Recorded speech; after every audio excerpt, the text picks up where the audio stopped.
नमस्कार, आप देख रहे हैं पंजाब केसरी टीवी। मैं हूं आपके साथ अनु शर्मा।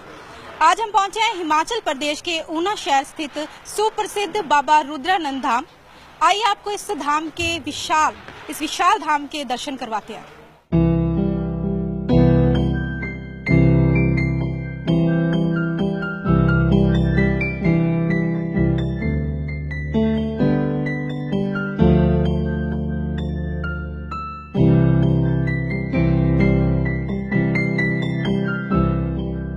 ऊना जिला भले ही हिमाचल प्रदेश का सबसे सुगम क्षेत्र प्रतीत हो, परंतु धर्म और संस्कृति की दृष्टि से ये राज्य का सबसे वैविध्यपूर्ण जिला है।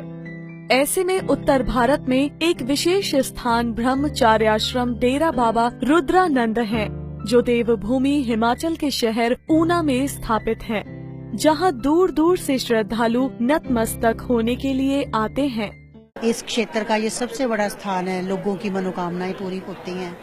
इवन विदेशों से भी श्रद्धालु यहाँ आते हैं। वर्तमान में इस पावन गद्दी पर अनंत श्री विभूषित 1008 स्वामी सुग्रीवानंद जी महाराज विराजमान हैं। आइए इस पवित्र धाम के आपको भी दर्शन करवाते हैं।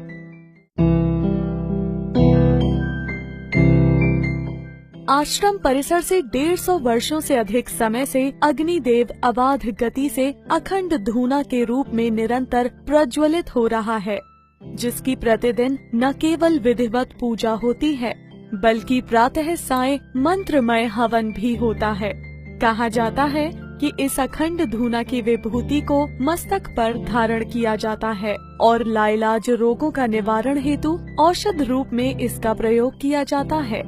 कहते हैं कि एक बार जहां इलाके में बड़ा घोर अकाल पड़ गया और उस समय जो है ऐसी स्थिति हो गई कि पशुओं के लिए चारा नहीं और लोगों को भी भोजन के लिए जो है बड़ी मुसीबत सी आन पड़ी।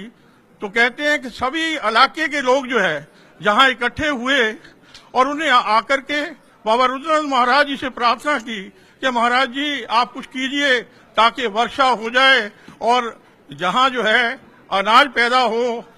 तो उसी समय कहते हैं कि महाराज जी ने कहा कि आइए हम सब जो है मिल करके जो है अरदास करते हैं उस परमपिता परमात्मा को, उस नारायण को।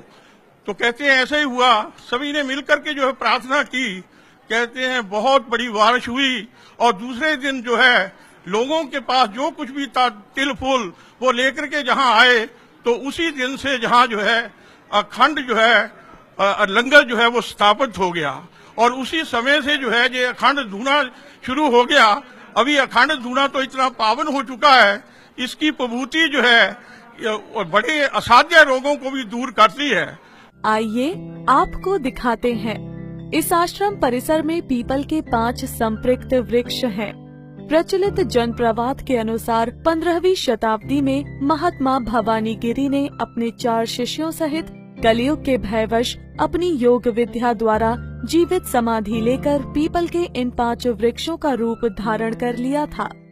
इस वृक्ष को लेकर लोगों का विश्वास है कि सांप के काटे किसी भी व्यक्ति को अखंड धूने की विभूति खिलाने के बाद अगर उसे इन बोधि वृक्षों के नीचे लिटाया जाए तो वो विष मुक्त हो जाता है।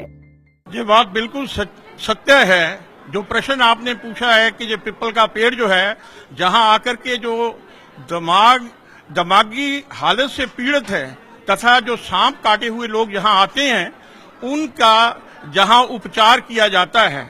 वर्ष 1857 में डेरा के आदि गुरु बाबा रुद्रानंद जी महाराज ने सदाव्रत लंगर का शुभारंभ किया।